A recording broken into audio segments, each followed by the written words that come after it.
Hello, it is World Wide Web, Wednesday, November 20th, 2019. Steve Sipress here. Perhaps you can see the rainbow right behind me with the dark rain clouds. We just had a massive storm with actually some hail. First time I've seen hail in the 4 years that I've lived in Arizona. Of course, we're up here in the mountains where it is a few degrees cooler. And who knows, I'm not a weatherman, but it was very cool. It was a sudden and crazy storm, including hail and water just flying all around the place. We had a double rainbow ending in a cactus right here on the side of our house. Went in to get the iPhone and record today's live video. By the time it came out, that one was gone, but you could possibly see the rainbow behind me. Anyway, so I'm going to talk about today about a topic that a brilliant client of mine and a fantastic copywriter, Everett Farnell, talked about today on his live video. Made a fantastic point. Now, Everett, in case you don't know, is my co-host on the Lessons Learned from Donald Trump podcast, which you can get on iTunes, or you can go to lessonslearnedfromdonaldtrump.com. And we just finished last week. We completed weekly episode number 190. It's 190 episodes, each one with a lesson to be learned from how Donald Trump is handling himself as a politician, from the campaign trail all the way through to his current White House administration. Anyway, so Everett was talking about, hey, you know, the old thing about how, well, hopefully you know this, that the headline is, depending on who you listen to or what studies you read or your own experience, 70, 80, 90% of the effectiveness of your sales message is based on the headline. And Everett said online, that's just not true at all. I'm disagreeing, but also agreeing. So basically, what he was talking about is in the old days where there was no online and everything had to be in a physical form, in an ad, in a newspaper, a Valpak, a Yellow Pages, a sales letter that you put in an envelope and put a stamp on and mailed to somebody.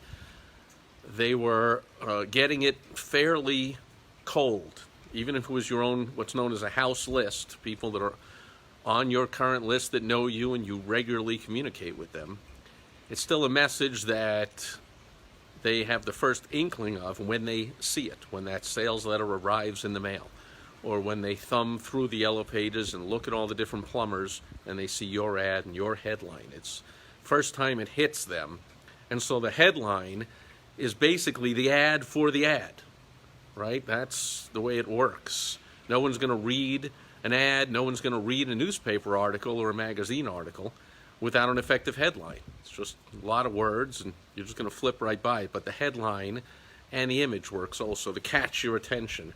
And the headline's got to draw you in at least to read the first line or the sub-headline of the ad, and then that line's got to draw you in to read the first paragraph or so, and pretty soon you don't have to go line by line or paragraph or sentence by sentence, because you get drawn into what in copywriting is known as the slippery slope.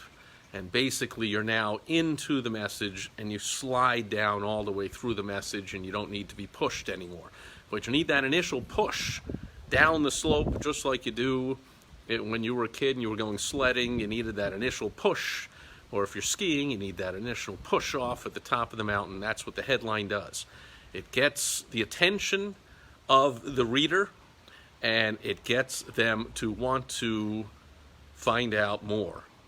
Okay, what the big, bold promise of the headline is. So Everett was talking about how online, almost nobody will come cold to your website. It's not like they're just typing in all kinds of letters into their browser and randomly they happen to come upon your website. Okay, something brings them to the website. So the actual headline on the website is not as necessary as it is in an ad in a newspaper or on a mailed sales letter going through the mail. Do you understand? You get what I'm saying? And that's what Everett's saying. But basically what Everett's really saying, what he really means is the headline is still, of course, the most important part of your online marketing, but the headline is placed wherever the reader is before they come to your web page. So it could be in an email where somebody has to click to go to the web page. You've got to get their attention and get them to say, I want to read or watch the video or go to this website or see what this is all about. That's the job of a headline. So it can come in the version of a fantastic email that really uses curiosity and attention getting really well and says, for the promise of more. See, now the really bad email marketers will just try and spell out everything in a 7,000 word email that goes on forever.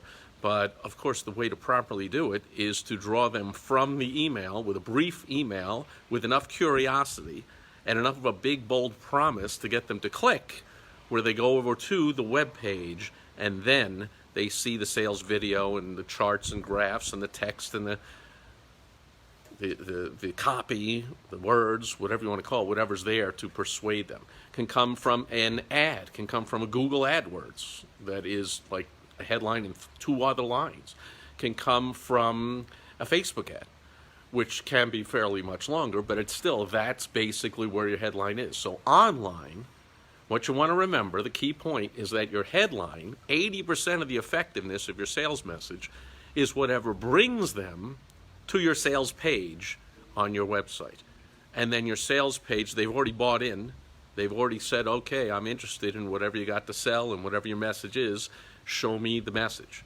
And so a lot of times what really works best when you're doing online advertising is having a match.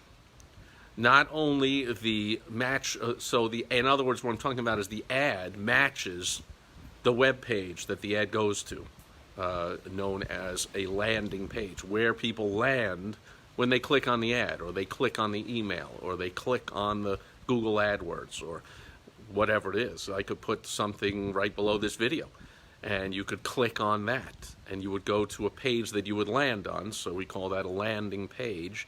And when you're placing an ad online, you often want the look and feel of that landing page to be very similar to the ad itself. Same colors, possibly the same photo. If there was a photo of a certain person doing a certain thing in your Facebook ad, it'd be nice if that same photo shows up on a landing page. Then people right away feel comfortable and realize, hey, that is what I clicked on. I'm interested in this. I see the same colors, the same fonts, the same photo, and I see pretty much the same headline. So that's what makes online headline writing easier, because the headline that you put on your web page, on your landing page where people are going to come, pretty much can be word for word the same as it was in the email or the ad or whatever method brought them to that page. However, do not ever discount the importance of the headline. It is always, online or offline, the most important part of your marketing.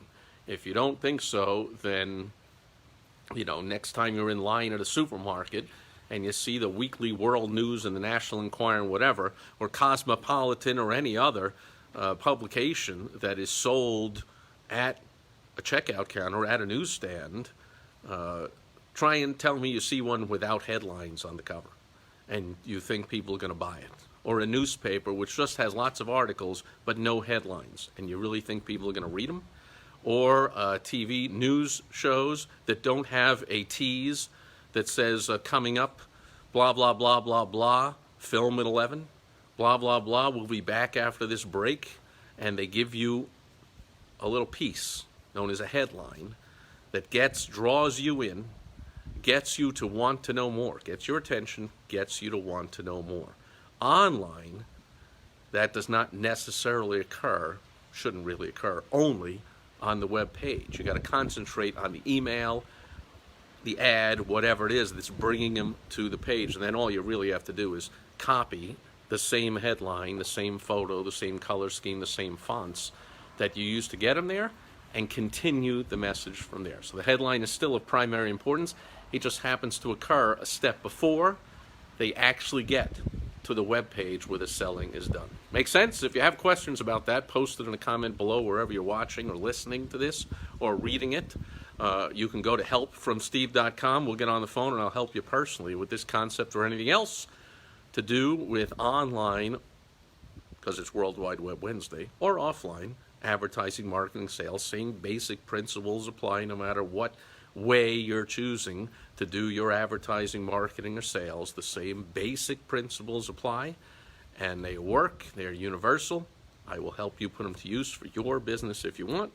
You go to helpfromsteve.com. Otherwise, just be back here tomorrow, and I'll give you another tip. It will be Throwback Thursday, and I will talk to you then. Thanks for being here today. Over and out. Let's see if we can still see the rainbow behind me. Rainbow has moved on. Rain clouds are still there over the mountains. So perhaps we'll get another downpour. I know the forecast is more rain tomorrow morning. That'll do it for World Wide Web Wednesday from usually sunny Arizona. Catch you tomorrow. Over and out. Bye-bye.